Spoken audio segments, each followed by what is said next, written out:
Welcome to Navigating Hope, your compass to health empowerment.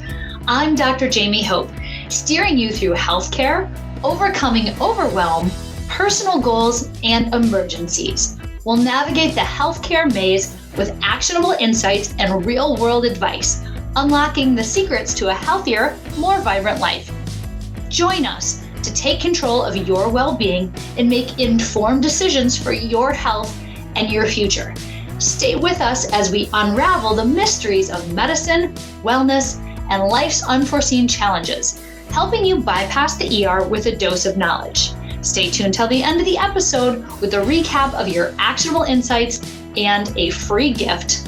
Let's chart a course to your well-being together. Welcome back to another exciting episode. I am so honored to be joined here today by Janet Philbin. So she is a licensed clinical social worker, and she helps people break free from the painful stories of their past. She is also a certified hypnotherapist and certified conscious parenting coach.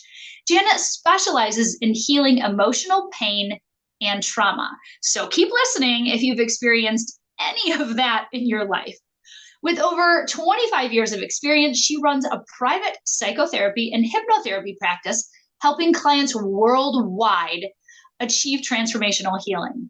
Janet is the author of Show Up for Yourself, a guide to inner awareness and growth, a best-selling book that provides a framework for emotional healing. She integrates her clinical expertise with her personal experience to guide others on their healing journeys. Janet collaborates with Dr. Shefali Sabari. Did I pronounce that right? How do I say that? Sabari, but you could even just say Shefali. Dr. Sabari. You just Shefali, okay. Say Dr. Shefali, it's fine. Yeah. Dr. Shefali. At the Conscious Parenting Coaching Institute, and which we're going to learn more about. And she's been featured in various media outlets, including Newsweek and Brains Magazine. So many accolades, qualifications, certifications. Janet, thank you so much for being here with us today. Oh, thank you. I'm really excited for the opportunity. And so let's dive right into your origin story. So you help people with healing. What was it that made you passionate about it to take this approach with multiple tools in your tool belt to make such a difference in people's lives? Yeah, that's a great question. I think we can help people heal as much as we ourselves have healed. And that's an important thing to remember. So when I was in social work school, I had to take a class on child development. And this class was unearthing memories of my childhood that were very traumatic that I didn't think were still impacting me. I never dealt with it, but I thought I had taken all this trauma and said, okay, you go in a box over here in the corner of my brain and it's gone. Well, that totally did not happen. Wait, you're saying that doesn't work? Didn't work. So crazy. Here I am, 22 years old, having flashbacks to childhood. This isn't good. That got me into therapy. I finished my MSW, began working. And over the years, especially once I developed my private practice, I needed to learn more. I was helping people with death and dying. That was my thing. I was a hospice social worker, but more and more trauma was crossing my path. I wound up working with patients going through infertility, which is all about loss and trauma. That was a specialty of mine for many, many years. But I still had not, even though I'd been in therapy many years, hadn't fully healed the trauma. And no one ever, I hate to be a Debbie Downer, but we don't really ever fully heal. I think we are always in process because healing isn't a destination, it's a journey. So through my own journey, which started at 22, getting into therapy, doing group therapy, learning to become a hypnotherapist, and then was a hypnotherapy client myself, that enabled me to really find, hold, and heal. And she's still healing the inner child within me. So I never ask my clients to do anything that I wasn't willing to do myself.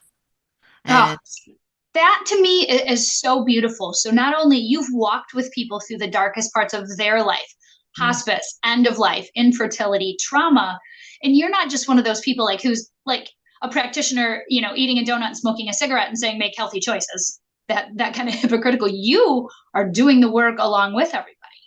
exactly. And that's what I've done. And that's sort of what even led me to conscious parenting, is because I'm a parent of three young adults now. My two oldest are in their 20s, and my youngest just finished her freshman year in college. And when my youngest was 11, I, by happenstance, was introduced to Dr. Shefali's book, The Awakened Family. And I said, well, I'll get that book. And the book's a few inches thick. Reader, and I read it in about 2.5 weeks. And I started applying the principles in the book with the things I was struggling with my child at home. And I began noticing shifts and changes. So I had to learn more. And then she opened her coaching institute, which I became a student of and have just been involved with it ever since, as an advisor in the institute and helping to train other students. So, like you ask about the origin story, I don't really feel like there's one origin and one story. There's been many iterations of myself over the years on a personal level and a professional level. And because of the work I was willing to do, that I really had to do, or I would not be here functioning in the way I function now, I had to do all these different things, and I had to find a way to weave them together. Nice. Just like the journey that your clients and your patients go through. Correct. That is so beautiful and inspiring because it really does help to be guided by somebody who has some level of understanding of what you're going through and have had that struggle. Yeah, it's very real. I worked with infertility patients because I went through my own 4.5 year journey of infertility. So when my patients would sit down and talk about their IVF cycles, I would say, I get it, because I used to sit in that chair. Yes. And it does make a difference. I experienced a lot of struggles while pregnant. I was very sick while pregnant, but I had zero issues getting pregnant. So it's harder for them to relate if somebody like me were trying to heal them through an infertility journey. Now, if people want to complain about barfing through 9 months of pregnancy, give me a call. You're going to be my go-to person for that one, Yeah. Jamie. We all have our things, right? But I love that you took your pain and created such beautiful purpose around it. Thank you. Yeah. So let's look at some of the amazing tools in your tool belt. So you do some really cool stuff. And I did ask you for permission for this before we turn on the recording. Hypnotherapy. Yes.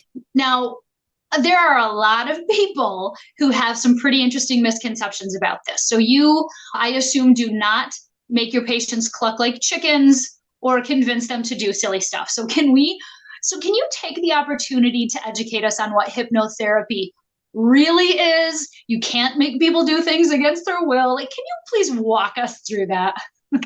Definitely. Thanks for the opportunity to demystify hypnosis and hypnotherapy, because there are so many misconceptions, really because of the movies and media, and people think I'm going to take a pendulum or a watch on a chain and go in front of their face and they're going to pass out. So hypnosis is simply an altered state of consciousness. And all hypnosis is self-hypnosis. So that means no one can be hypnotized against their will. And in hypnosis, you cannot be made to do anything that goes against your values or ethics.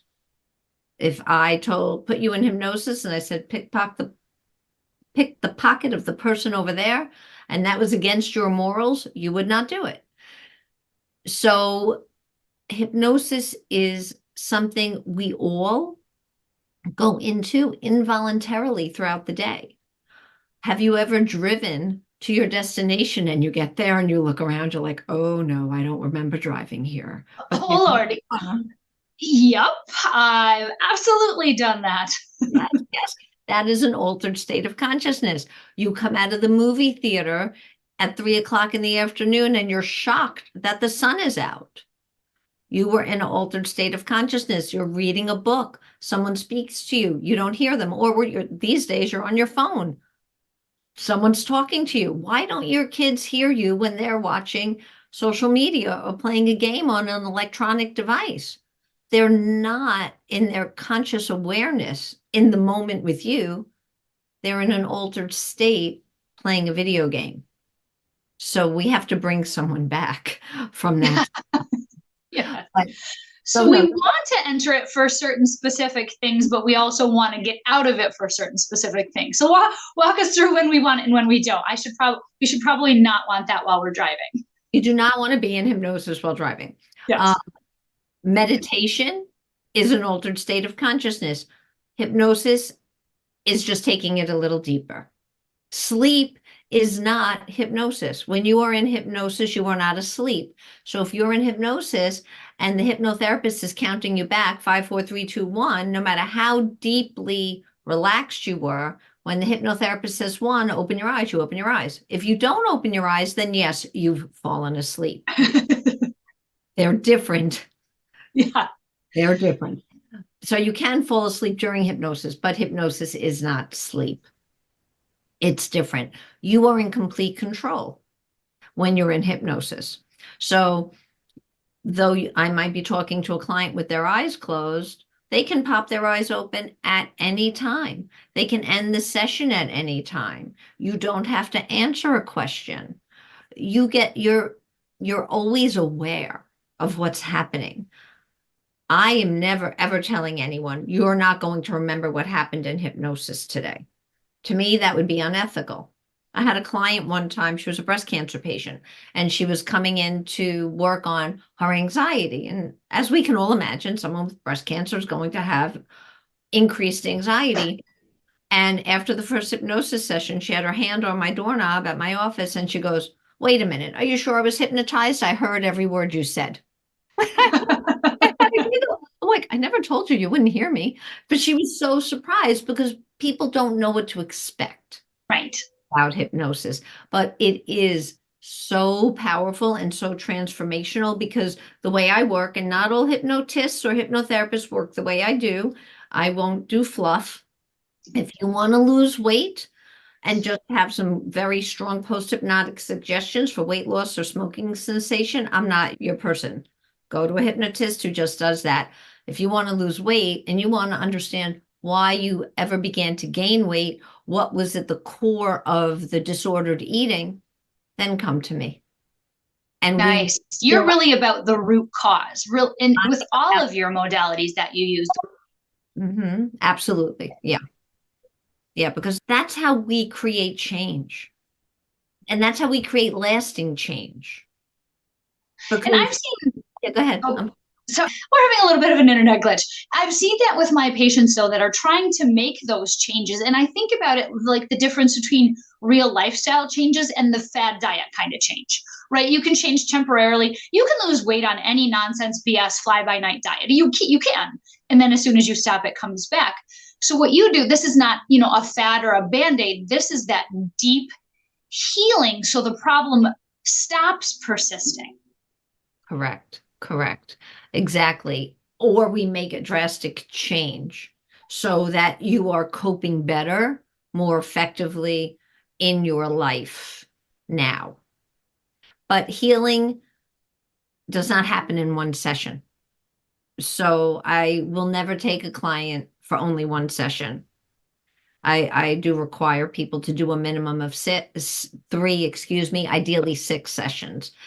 6 sessions seems to be the sweet spot for hypnosis.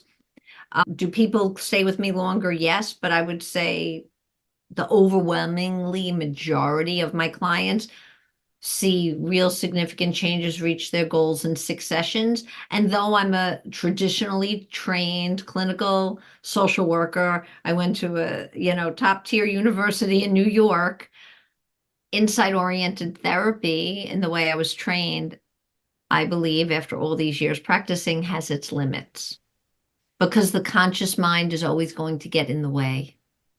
So what we can do in 6 sessions, maybe 10 sessions of hypnotherapy, that's 2 or 3 years of weekly psychotherapy. Wow. And I appreciate the level of honesty and integrity, because there are a lot of snake oil practitioners who say, oh, come by one really expensive session with me and it'll fix you until the end of time. And that kind of nonsense is what led me to starting this podcast, because I want real, honest practitioners. And the truth is, you cannot fix things and you cannot heal in one session. It's something that it's like a muscle. We were talking about that beforehand. If you want your bicep to be stronger, you can't just do 1,000 curls in one day. It's that those tools over time.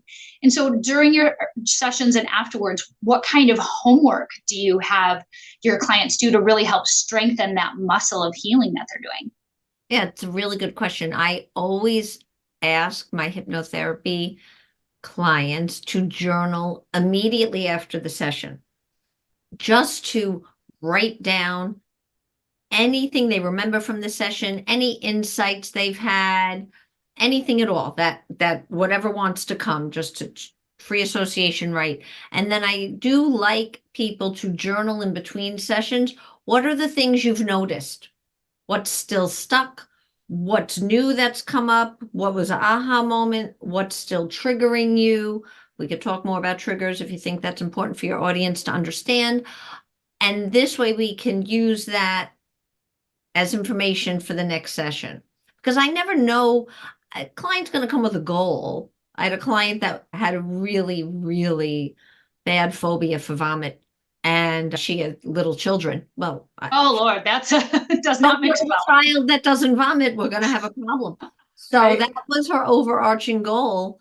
And I don't remember, I think we did 5 sessions. We did 5 sessions, and there's no more vomiting issues for her at all. Wow. She can be with her kids, she can hear someone gag, cough, but we had to get to the root origin.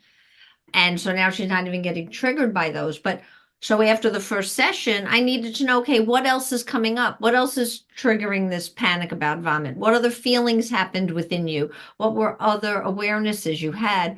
So then we can bring that directs the session. I don't direct a session. I don't say, okay, we did this last week, so we have to do this week. No, I'm just a guide, but the client is really in the lead. So not only can they not be forced to fall asleep, forget stuff, do stuff against their will, they're staying in that autonomy the whole time. It's a personalized session. It's not just a one size fits all that you could just watch a recording of this silly pocket watch thing. You are using your skills as a licensed clinical social worker in addition to this. Correct. Every session is personalized. No 2 sessions will be exactly the same. Yes, is there a format? I'm saying with air quotes for those who aren't watching. I follow, yes, because there has to be. There's a beginning, middle, and end to every hypnotherapy session. So it has to have a certain way that it works in order to achieve the healing. But what comes out within the session then orchestrates where I'm going next, right? Just like a physician, you start with the presenting problem, but all of a sudden the next visit, there's 3 more symptoms. Well, you're not going to ignore those symptoms just because the presenting problem was what it was. So it's the same kind of thing. Yeah, exactly. As a diagnostician in the emergency department, they might have one specific symptom. And if we anchor on that and say, okay, there's only one cause for that, you miss, countless patient stories, and that stopping to listen, to individualize, personalize, those are the marks of an excellent practitioner. That's why we were so excited to welcome you on the show. Thank you. Thank you. Yeah. So let's talk about triggers. And yeah. I think, first of all, I think sometimes people might be overwhelmed and not realize it. I remember a very hilarious, I can look back and laugh now. My kids were toddlers. We had 2 big rescue dogs. And if you had asked me minutes before this, like, are you overwhelmed? I would have been like, no, of course not. I'm amazing. I can do it. All the nonsense we tell ourselves, right? But then just the tiniest little thing. And all of a sudden I started yelling at the kids, like, why are you guys being so childish? And then the dogs were barking. And I'm like, and you, why are you barking? And then fortunately, I have done some work, some personal work. So I was able to, in the moment, realize that I just criticized children for being childish and dogs for barking. And I think the problem was me, not them. So I was able to kind of, laugh, take a deep breath. And I'm like, you know what? I think of the four of you, I think mommy's the one that needs a timeout. So how can people recognize that they're even in overwhelm? And then let's get into some triggers. Yeah, I think your example is perfect. We don't a lot of times realize we're in overwhelm until we're in over our head. And that's the problem, because we live in a place of reacting and instead of responding. And the way to help yourself, like a little life hack, to give your listeners a life hack, the most powerful tool to help you regulate your nervous system, because it's your autonomic nervous system that goes haywire, okay? Your sympathetic nervous system goes off the charts. You go into fight or flight, dogs barking, kids crying. We lose our bleep Yep. and our mind and yell and scream. And I've been there and done that all too many times, which is what led me to conscious parenting. But the most powerful tool, and I call it in my book, the purposeful pause. We must pause, and not just like, okay, I'm going to take a breath. Okay, now, because we can do that. No, a purposeful pause is really being mindful, is truly stopping yourself in your tracks. Even if you've already started to lose your mind, mommy's coming back now. You little children, make sure everyone is safe. If you can leave the room, excuse yourself to a bathroom, the kitchen, get a glass of water. If you can't, just create some physical distance from whatever is happening around you so you can still keep eyeballs. Take a breath. Tune into your physical body. What part of my body is having a reaction to this moment outside of me? Maybe then take your hand. If you have a headache, a heartache, a stomach ache, place your hand there. Take a few breaths. What do I need right now? What does my body need right now? Be kind and loving to yourself in the moment. And when you're calm, you can step back to your children or your partner or your boss or your colleague and be like, okay, I couldn't talk a minute ago, but I'm ready now. Right? If it's with your children, get down to eye level or below, because we don't want to be over them. We want to be eye level or below, because your calm nervous system regulates their nervous system. And that goes with anyone, because autonomic nervous systems talk to one another silently, right? So if I'm in a heightened state, you're going to get in a heightened state. If I'm in a calm state, you will calm down. So that purposeful pause, if the audience takes nothing away from this podcast except that, I will be thrilled, because it is a superpower when you can learn to use it. It really is. And I can't amplify this enough. In your book, you talk a lot about the importance of self care.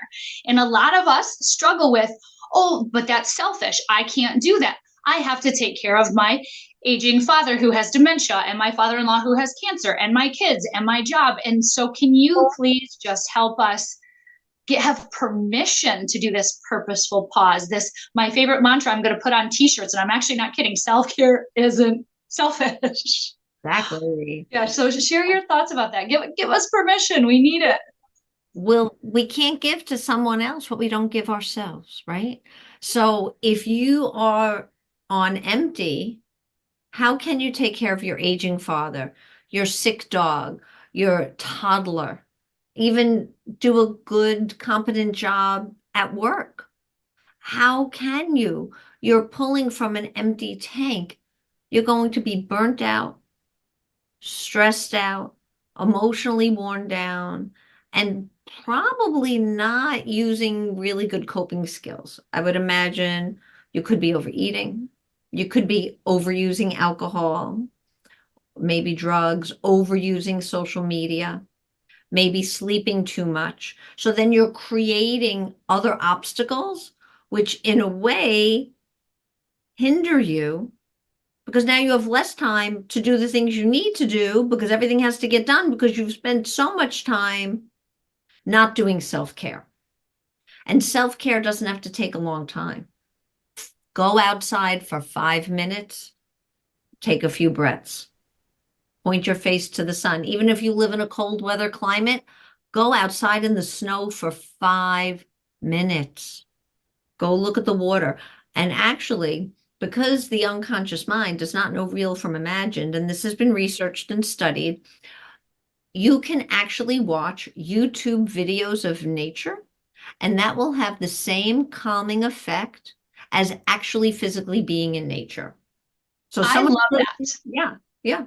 It's using social media for good instead of evil. There actually are useful things out there. I have done that. I'm like, I am feeling really stressed. I'm going to look at a lake or some puppies or something like that, where I have made that conscious choice to utilize this tool to get myself back into state. So I love that you are helping people see there are good to social media. And then there are times where it's more destructive. There's both. It's both. It's a both and. We live in a both and world as far as I'm concerned. Yes.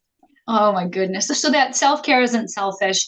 And so I think even those micro self-cares really help people start to learn to strengthen that muscle and realize it's okay to do those things. I joke with my residents. So I work in a teaching hospital, and I tell them that I am a much better doctor with a full stomach and an empty bladder. And they always laugh, but it's true. If you are there as my patient having the worst day of your life, and I'm antsy because I gotta go. Listen, I've had 2 kids, bladder's not what it used to be, and I'm starving and I'm grouchy. You don't show up as your best self. And so those micro self-care and macro self-care. So if you're teaching somebody how to really strengthen that self-care muscle, how would you share with people how to do that? We have to pay attention to what's going on within us and around us. And I think routine is important. How are you starting your day?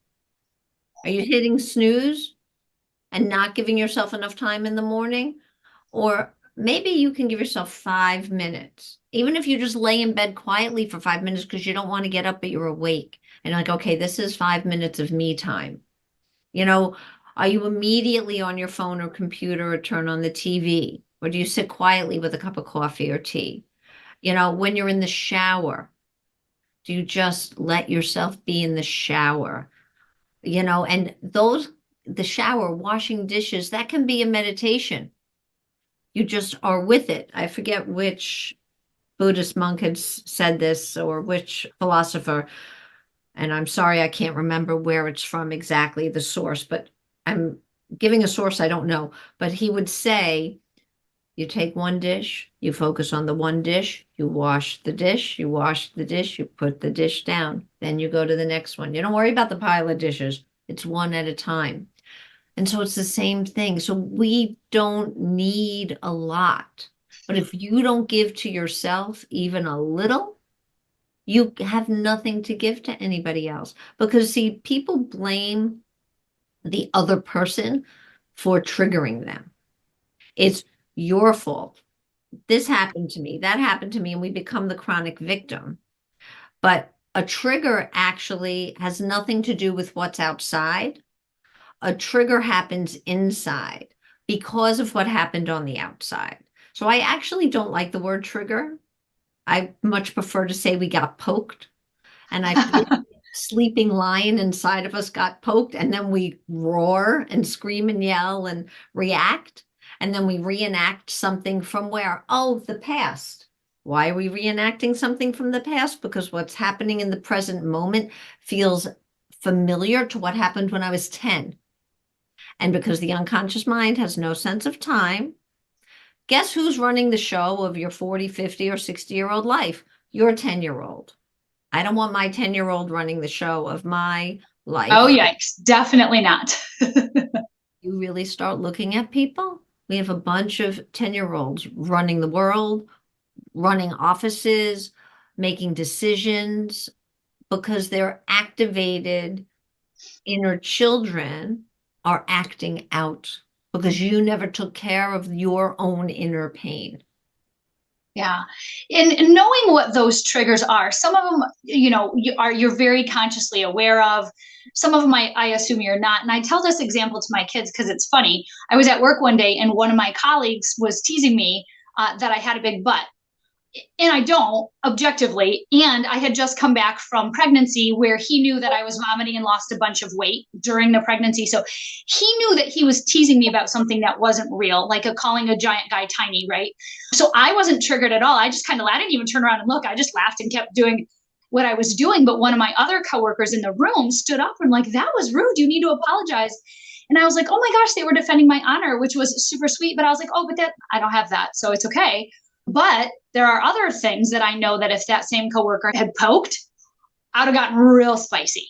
Like immediately, I would not have thought it was funny. Now, this is someone who I consider a friend, so I know that he was just kidding. But even though, those joking things, man, if it's something you don't like, poke, poke, poke.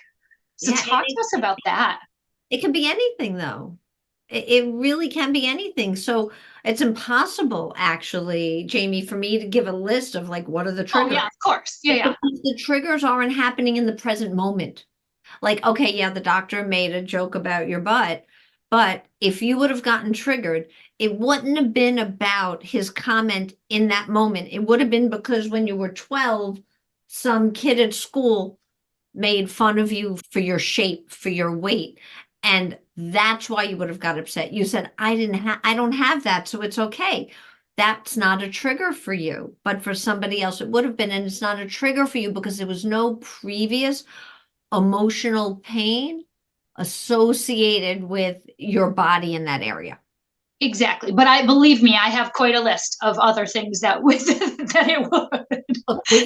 He just happened to find the one that didn't. So, okay. So say he had poked a different kind of lion, something that I really did. And gosh, where do we even start on that list? So now I'm in state. All of a sudden, my 10-year-old that's hurt, that's like, that was so mean, comes right out. Now they're taking control of I'm a physician, I'm a mom, I'm a responsible member of society, but now I've got a 10-year-old running the show. Now, what do I do? Just that purposeful pause. We come back to that pause. And all right, you're working in an ER and it's hard to slow down, but you could still put your hand on your heart and say to your 10-year-old, it's all right, I got you. I see you. I hear you. I'm here with you. I'm going to take a break in a few minutes and I'm going to take care of you. Because when we act out, when we yell, we scream, we cry, we direct our anger or rage at somebody else, I like to view that as your inner child raising their hand, saying, hello, I'm here, calling you, pay attention to me. Because I could almost guarantee no one paid attention to that child within you at the age that they were at that time.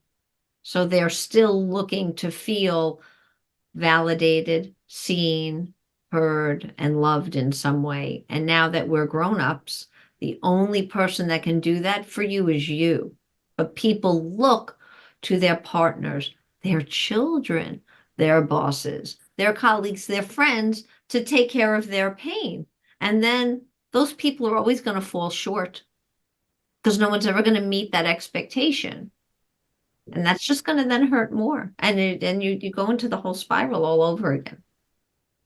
And on one hand, it can sound scary, the whole no one's coming to save you thing. But on the other hand, it's so empowering because then you don't have to wait. There are people in my life that I'm still waiting for validation from, and that's probably going to be a really long time. And so to learn that if I'm not waiting for them. That's right. So you teach this in so many different ways. You've got workshops, you've got articles, you do, the conscious parenting.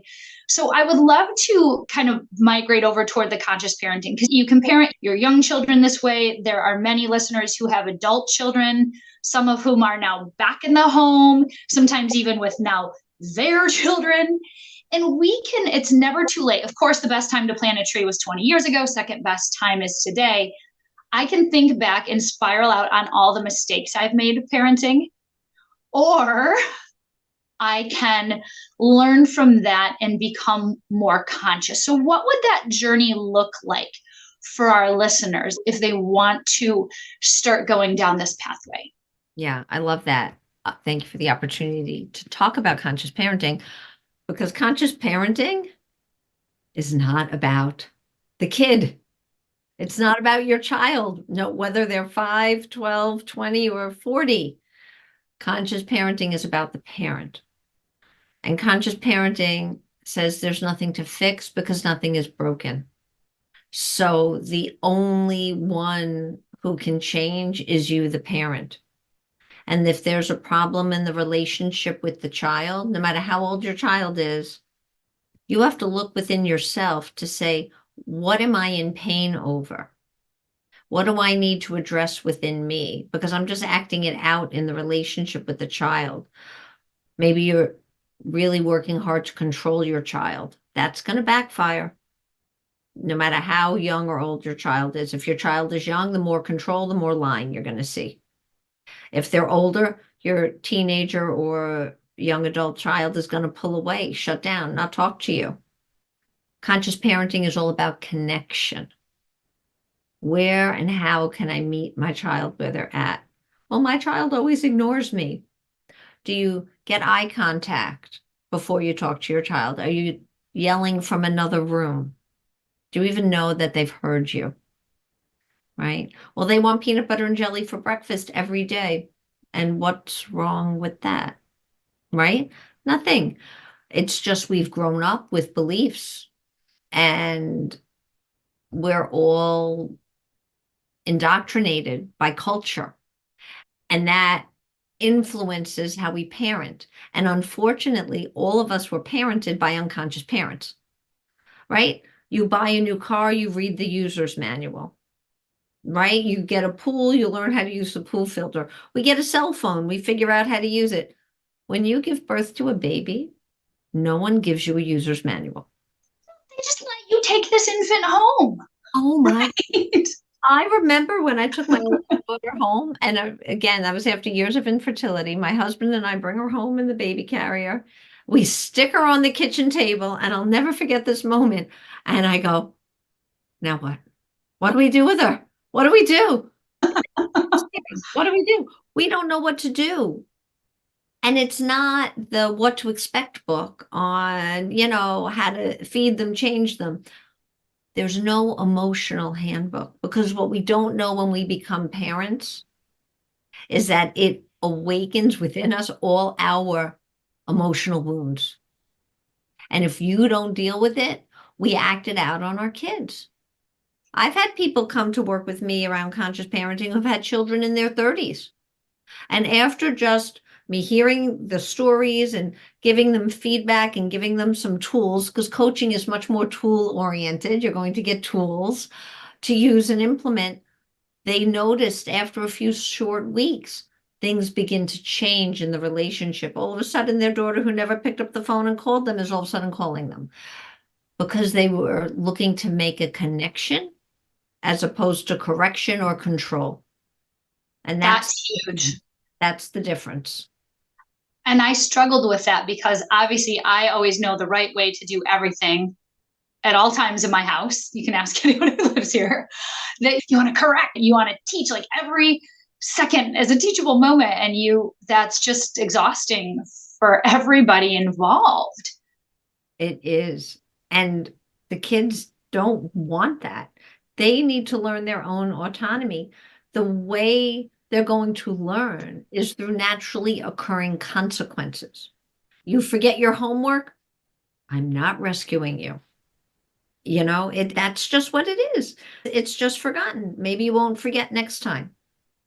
I can't. And I love that. I'm here in the background. You can't see me on YouTube, but I'm like making like triumphant gestures because it's so helpful. There are natural consequences. It's not a punishment, a choice. Like the time my son ate way too much junk at a party and felt like garbage the next day.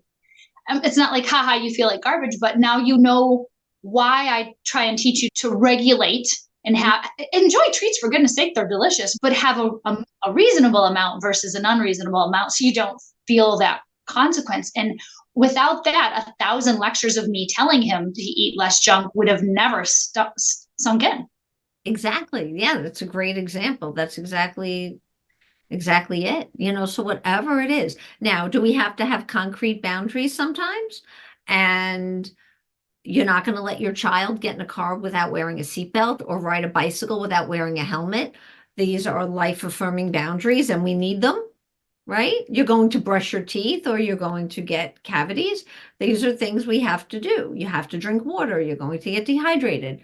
We don't want to learn the hard way, these things. So there are definite boundaries that parents have to have that must be concrete, but they're very few and far between, right? Safety, enough sleep, maybe keeping your environment neat if that's a value in your home.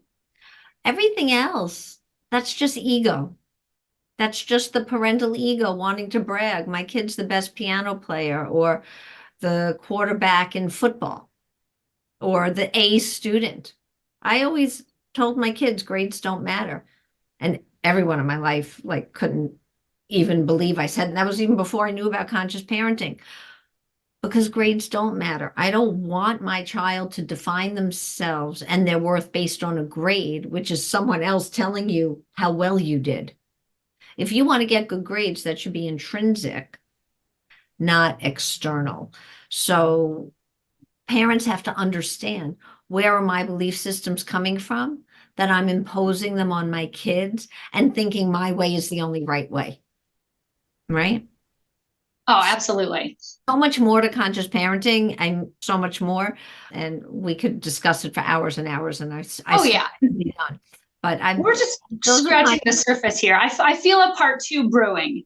oh, lovely. I would love Because that. I think this is really important. But what I'm hearing, whether you're using a tool like hypnosis, whether you're doing coaching where you have, tools and homework, or conscious parenting, the first step, there's a lot of acceptance, like meeting you where you're at instead of trying to correct and redirect and yell at and shame yourself for having feelings and overwhelm.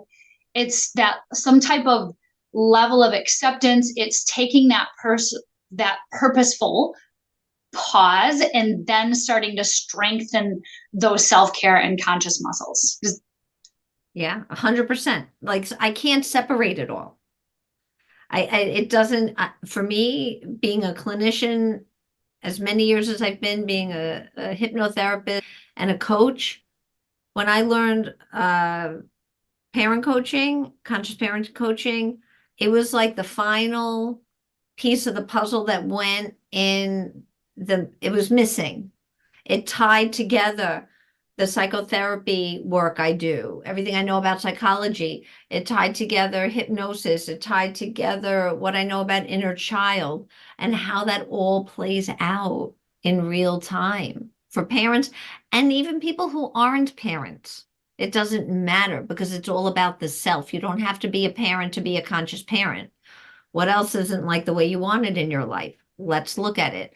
So for me, it's been like kind of an alchemy of putting all of this together, which was why I wrote my book, because I finally had all the pieces for me. Not that Yes. there aren't always more pieces. There are. This is not definitive. There's no be all and end all. It is not a self-help book. To me, it's a self-growth book. And let's just keep growing because there's no destination. I hate to say it. People want to know, when am I going to heal? When am I going to feel better? Like next Wednesday at 5 p.m. No, it doesn't work like that. It's a journey. So the book is Show Up for Yourself. And Janet Philbin, where I know our listeners there are a lot of people who heard this. And what is the word for a positive trigger? They're like, oh, that's me. I'm the one she's talking to, and I want to do more of that work. Where can they find you? Yeah, the best way to find me is my website, which is janetphilbin.com, Philbin. You can find a link to everything there and start there. Yeah, I mean, looking at this, I have it up on my other screen here. The workshops, the articles, the meditation. You can schedule a consultation. I love that. First of all, whoever your web designer is, like, big props to that because it's so easy to use. It's so frustrating when you go to a website and you can't find a dang thing. And on here, I feel immediately like I'm getting help. So I'm not joking, like the difference in somebody's design. But so there are a lot of tools that people can use. You are a guide that can help people on this journey. And so you combine that science of the counseling, the science of hypnotherapy, your personal journey, and the decades of experience with your patients, and put together this really fantastic methods. Thank you. Yeah, it's exciting. I really love working with people and helping them reach their goals, whatever those goals might be. It shows in your work, and I absolutely love that. So everybody stick around for your takeaways and your free gift. Janet, thank you so much this was packed full of free takeaways and actionable items that we can use in our real life today. Thank you so much. Thank you for having me, Jamie. I've truly enjoyed our conversation. Thank you for joining us for today's episode of Navigating Hope with our guest, Janet Philbin. She brought invaluable insights into healing, conscious parenting, and personal growth.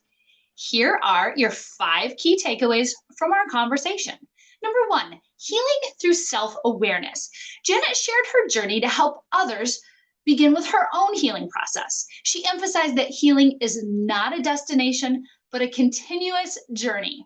Her story reminds us that we can only help others as much as we have healed ourselves. Number 2, the power of conscious parenting.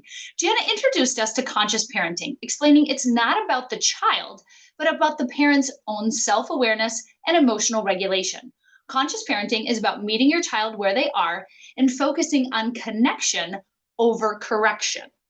Number 3, tools for healing. As a licensed clinical social worker and hypnotherapist, Janet integrates multiple tools, including hypnotherapy, to help her clients heal deeply.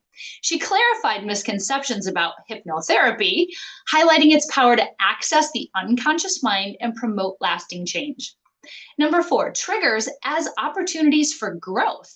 Janet spoke about the importance of recognizing our triggers. Instead of reacting, we should use these moments as opportunities for healing by addressing the underlying emotions from our past that are influencing our present.